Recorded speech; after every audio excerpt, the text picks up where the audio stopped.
and welcome to another exciting video of easy coding. Today we're going to focus our attention on MySQL. MySQL is a database. It's a good beginning for a developer to understand database. So we're going to focus on how to install it, and you can decide to use either the compiled version that is available on MySQL sites, or you can decide to use WAMP. In this video we decide to use WAMP.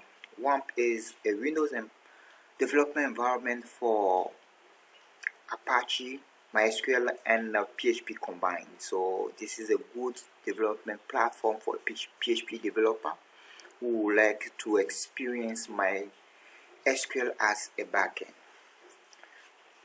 To do that, we just need to go to our browser, tap WAMP. As you can see, I've been there already. So you open this in your browser. Welcome by WAMP server site. You can download either two versions of it. Is the 64-bit and the 32-bit version are available.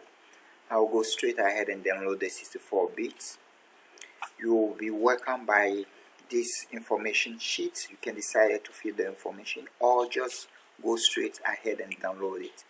I already have it downloaded in my download folder. So what we're going to do is straight ahead is to install it. So right click on it, click on administrator.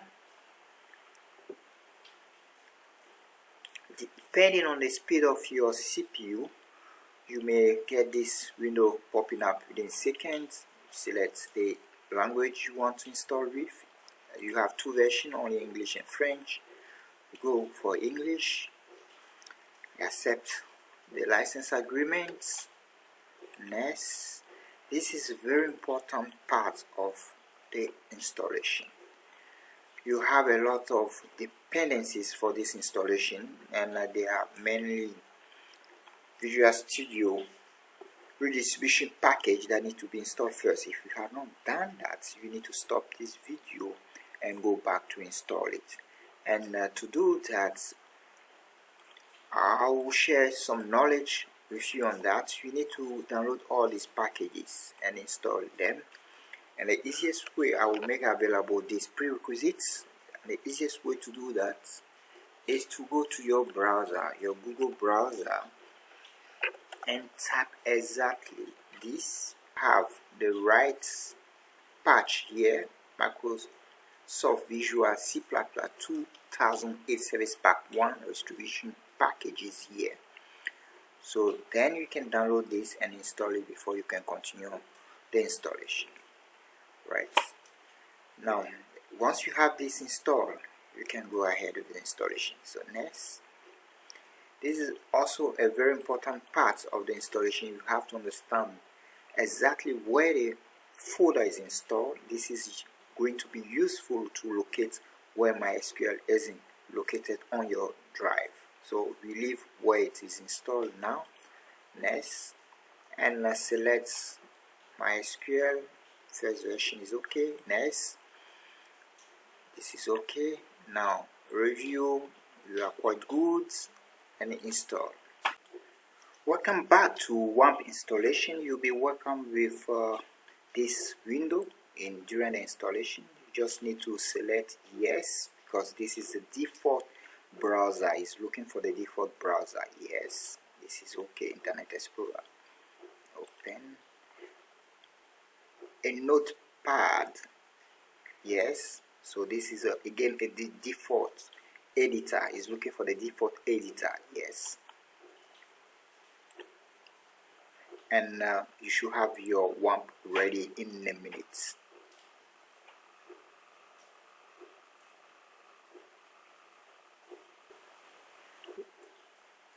Right, now you have a warning. This is just a warning, don't worry about it.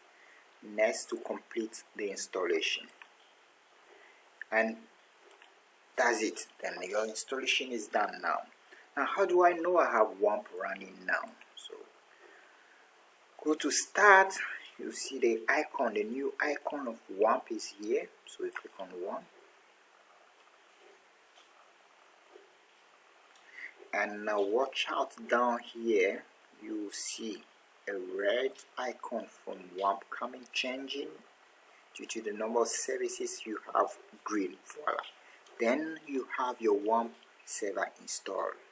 That's it.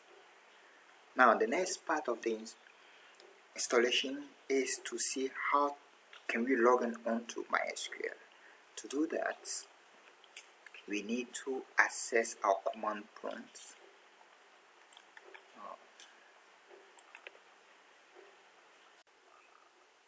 We're going to use a command line to access the database. If you remember the installation of WAMP, WAMP was installed in this directory.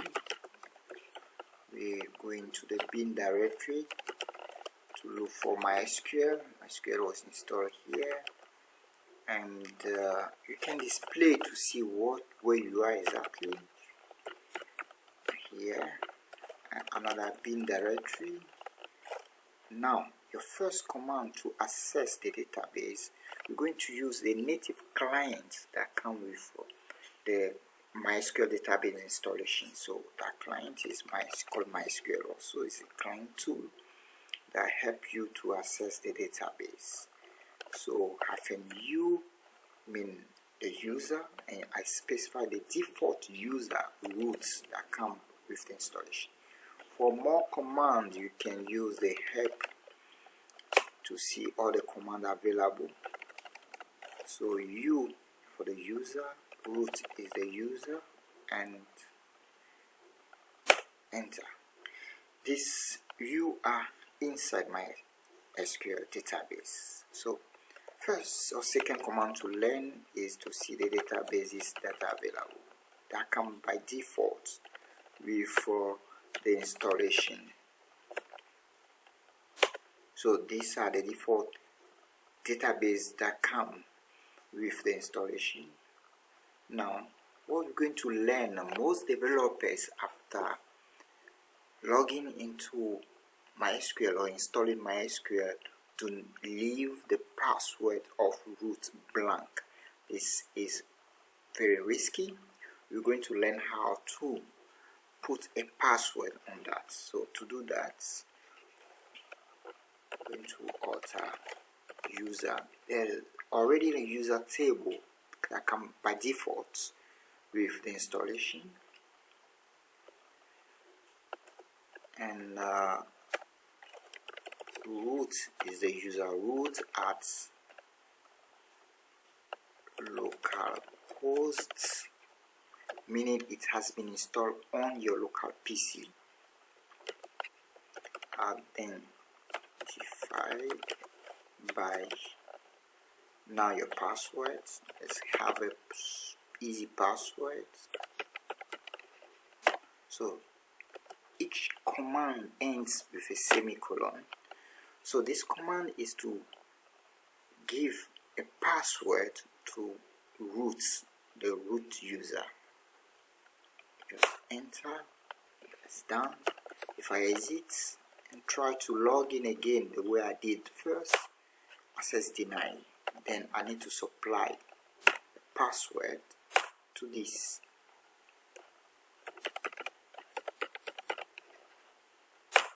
Voila, I'm back into MySQL. Thanks for watching this video. We will continue on the next video with more in-depth of MySQL by knowing how to create a database, access it, create a table, and obviously how to insert, read, and delete entries in those tables. So thanks for watching, and see you in the next video.